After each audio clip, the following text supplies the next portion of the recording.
जय हिंद साथियों। आज हम अपनी सीरीज इंडियन इस्लामिक आइडेंटिटी में आगे बात करेंगे, जिसमें हम बात करते हैं अपने बुजुर्गों की। सबसे अहम बात है कि अपने बुजुर्गों के बारे में बात की जाए।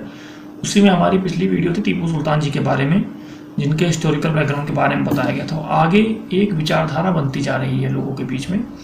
टीपू सुल्तान एक सांप्रदायिक शासक थे।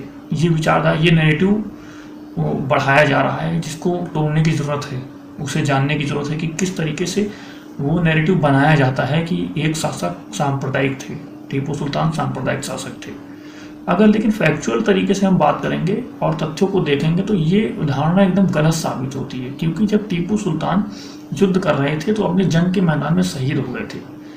तो उस नैरेटिव से बचने के लिए ये जो नैरेटिव बनाया गया कि टीपू सुल्तान एक सांप्रदायिक शासन थे, ये अंग्रेजी इतिहासकार की देन है।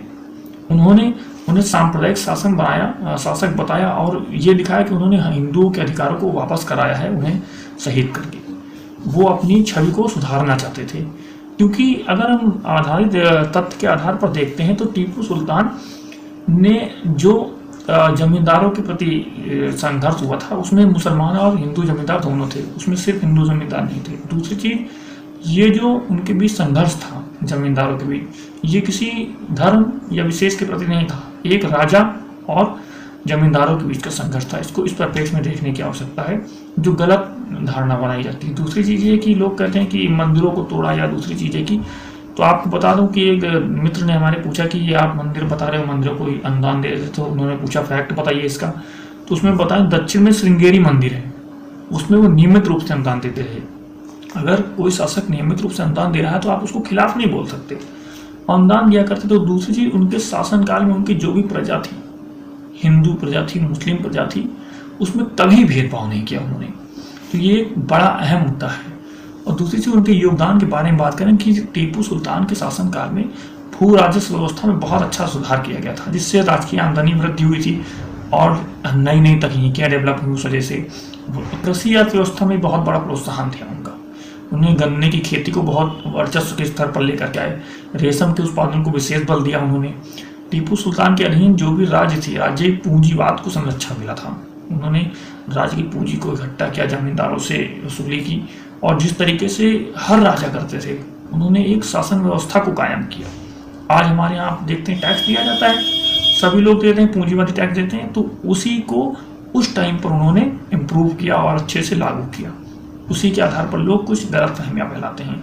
और व्यापार, जो अंग्रेजों का मसाले का व्यापार था, उस पर भी उन्होंने बहुत अहम नियंत्रण स्थापित किया और अपनी उसी के परिप्रेक्ष्य में एक हिंदुस्तान की कंपनी को स्थापित किया, मसाले वाली। तो उस आधार पे भी उन्होंने अंग्रेजों को फाइट दी। अंग्रेज उससे इसीलिए युद्ध करते रहते थे, उनके वर्चस्व को नहीं मानने का स्वीकार करते थे। उस आधार पे टीपू सुल्तान बहुत ही कारगर साबित थे, उन्होंने हमेशा वर्चस्व दिया अंग्रेजों को। दूसरी चीज, और जितने भी लोग थे वो अंग्रेजों के खिलाफ लड़ते थे, लेकिन टीपू सुल्तान एक ऐसे शासक थे जो अंग्रेजों के खिलाफ हिंदुस्तान में तो लड़े ही, उन्होंने विदेश में भी अपने राजदूत भेजे, अलग अलग देशों में, फ्रांस में, सब जगह पर, और उनके खिलाफ एक विश्व मोर्चा तैयार किया था। अगर उनकी मृत्यु उस समय पर न होती तो वो एक बहुत बड़ा कारगर साबित हो जाती, क्योंकि उन्हें जिस तरह राजदूतों को भेज करके वैश्विक स्तर पर एक माहौल बना रहे थे, वो एक बहुत बड़ी उपलब्धि थी। इस तरह की बहुत सारी घटनाएं होती थी जो घटती थी, लेकिन उसको भुला दिया जाता है। एक नया नैरेटिव स्टार्ट कर दिया था कि सांप्रदायिक थे, या ऐसे थे वैसे थे। उन चीज़ों से आप हटिए, आप फैक्ट को देखिए और उस आधार पे अपना रिसर्च कीजिए, उस आधार पे बात कीजिए, जो ज़्यादा कारगर साबित होगा। और आप लोगों से भी गुजारिश है कि आप पढ़िए। जो गलत अफवाहें हैं, व्हाट्सएप यूनिवर्सिटी से जो ज्ञान परोसा जा रहा है लोगों को, उस पर विश्वास ना करें। आप किताबें पढ़िए, और नहीं पढ़ सकते हैं तो दूसरी चीज़ों से सुन लीजिए। कई जगह से आप इस जानकारी इकट्ठा कर सकते हैं, आपको अभी बताई गई ये फैक्चुअल जानकारियाँ हैं। हम आप तक व्हाट्सएप यूनिवर्सिटी से ज्ञान नहीं पहुँचाएंगे। जय हिंद, जय भारत।